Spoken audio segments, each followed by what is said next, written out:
or on our YouTube page right there. Let's see here. Joining us live now from Dallas is former NFL player DeAndre Borrell, now a motivational speaker. Welcome, DeAndre. How are you? Hi, DeAndre. I'm doing pretty well. How about you guys? How y'all doing? Great. Good to see you. So we were interested in getting your message. You give to young black men, a community that's always being challenged in this country. But first, how do you feel about Shedeur Sanders? I just want to say that. I feel like he's a pretty good athlete. The way they did the draft was kind of like, I would have thought he would have went earlier. I don't know the whole thing that happened in the draft. I think he's a pretty good player, a solid player, can throw the ball, can make reads. It's not always about your pure athleticism. Yeah. Sometimes we rely on our athleticism, but it's about being smart in the game. So I believe he has the smarts to play the game. He's going to make it far, though, right? I believe so. All right. Well, good. All right. So tell us about your message you give the young black man. Man, really, it's just about you becoming your greatest self. Like, I'm driven by God. So the spirit of God that's in me, just the message I have is that God can take you further than you can take yourself. And sometimes we can only get so far with what we know, but there has to be a greater power that's in you, that's driving you to get to that place. And it's not always about your achievements. It's not about one of my achievements, playing in the NFL. It's not always about that. It's how I utilize that and make an impact on other people's lives that may be in that same place or wanting to get to the NFL or be greater, become a motivational speaker, become a performance coach, and knowing who you are as a person, who you are as a man, just men. Yeah, and also a mental health advocate because you are a part of the Minority Psychology Network, my nonprofit. So you also talk about taking care of your mental health, which I think is very important. 100%. You have to understand like what you're putting in your mind. It's not always just about what you're eating physically. What are you eating mentally? What words are you listening to? What are you watching? What are you thinking? What are you praying about? All those things matter, and you want to create that momentum so you can achieve the things that you want, but also understand who you are. And that's the main thing, just understanding who you are so you can take your life to that next level and give to other people through your testimony and your experiences. Yeah, I've been trying to walk in like a spirit and season of gratitude in everything, and no matter in every challenge that comes up, I've been trying to find and live in a season of gratitude. Let me ask you, what are your issues that you're hearing from young black men out there? I think it's more so of. I think it's more to me. For me personally, it's like the support. Like support in what I want to do, living out my dream. Do people want to hear my dream? Are people invested in my dream? I believe in my dream, but are others wanting to participate and encourage me in my dream? And that's, for me personally, that's my experience. But I know that there are other men out there, young men, that want to also use their voice. They don't know how to use their voice. Maybe they don't have that father figure in their life, but they need a mentor in their life to help them grow and become who they desire.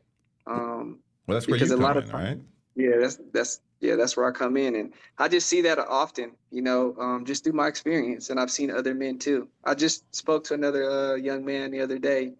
We were at church. He plays for LSU. He plays safety, so just gave him some words of encouragement. He came to church by himself, a young man. Wow. Probably about 21, 22. I don't know his age, but just for him to get up and go by himself and knowing that he's going to receive a word with other men being there too, to be able to encourage him. I know that's something that a lot of young men need. We've talked a lot that women have this sense of community to where they're always supporting young girls or other women, and that men, we don't necessarily seem to have that. And I feel very proud to see that you're doing something like that. What made you want to stand up and kind of be my brother's keeper and help young men out in your community? I mean, what you know, because it seems like there's something spiritual inside of you. But it takes a lot of strength and self confidence to say, you know what, I'm going to stand up and be the change that I want to see or the change that I want to be. What made you stand 100. up and want to do that? I'd say just like through my experience through football, um, my main thing is I was DeAndre Burrell before I played in college, before I played any sport. And I use sports as the background because that's what I went to the highest level of football, NFL. And at some point, I felt like I lost myself because they wanted me to become something, and it felt like I couldn't become that no matter how hard I was putting in the work. It felt like I didn't achieve that goal. So then in that, it just kind of pushed my spirit down, pushed my spirit man down, pushed my mental down, pushed my confidence down because I didn't make the roster, What because I dropped the you pass. mean Go they ahead. wanted you want like they were trying to get you to push past your physical ability, or like I'd say what did they like, wanted you to be? I'll just say like performance wise, we're Yeah. so used to performing. And then when you don't get something, it doesn't go your way. And then they tell you, well, this is what you need to work on. And then it's almost feeling like, man, I'm not good enough. And then you get cut. And that was a big part of it when I got released and got cut. It was like, wow, am I good? But I was always great or good before I even touched the NFL. Yeah. I was this person before I even made it. So why am I allowing that thing to bring me down? And that's why I'm doing this, because there are people out there that feel like they don't have that confidence, not just in sports, but in life. But you've always been great. It's just me pulling out that greatness, helping you pull out that greatness that's really deep down inside of you, and that passion and that desire, and just bringing out that drive so you can go achieve what you want to go achieve. Did, And I, really, oh, yeah. is it hard for a lot of other individuals in the league to deal with the because it's almost traumatic of playing football your entire high school, college life, going to try out, make it to the NFL, and working your butt off only for somebody to say, it's just not good enough, or you're not performing at the highest level that I need you to perform at. And then you're like, what else can I do? Like, I'm blocking as hard as I can, I'm running as hard as I can, I'm throwing as hard as I can. Like, what else can I do? I don't know what else I can do. And then you get cut. There's something traumatic about that. Like, is it hard to deal with that? And do other players have a hard time dealing with that? And then how do you get over moving past that? 100%. Just with my experience, it was like, man, I felt like I was carrying other people on my shoulder. Like I was thinking about my family, was thinking about my friends, everyone that believed in me to like play in the NFL. And then when I get cut, it's like you put this pressure on yourself, putting pressure on your mind, putting stress on your body.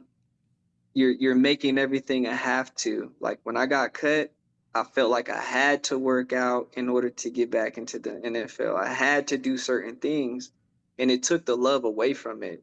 And I truly believe a lot of athletes don't speak about it, whatever sport it may be, the highest profession, every sport. Doesn't matter if it's football, basketball, track and field, college.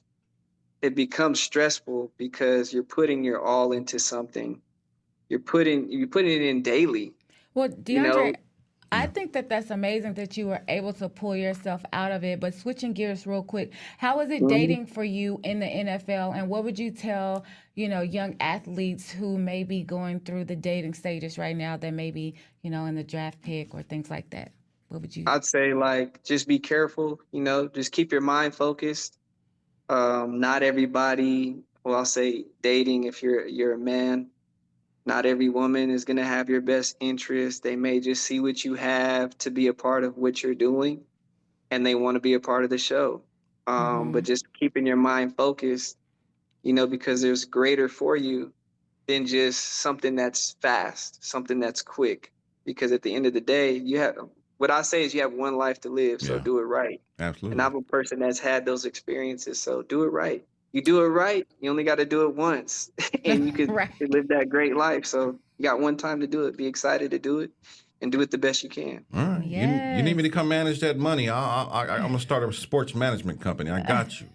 Amen. All right, Receive it. DeAndre Burrell, thank you so much, man, Thank and you're you. welcome to come back anytime. And listen, I love what you're doing, and you keep up the good work out there. Okay. Yeah, because we want to hear Thank you. more about dating in the NFL. Oh, So. you want to hear more about All right. dating in the NFL? That's what you want to hear. I love it. All right, thank you, sir. I appreciate you. All right. Thank you. All right, Appreciate y'all. Y'all have a good night. all You right. too.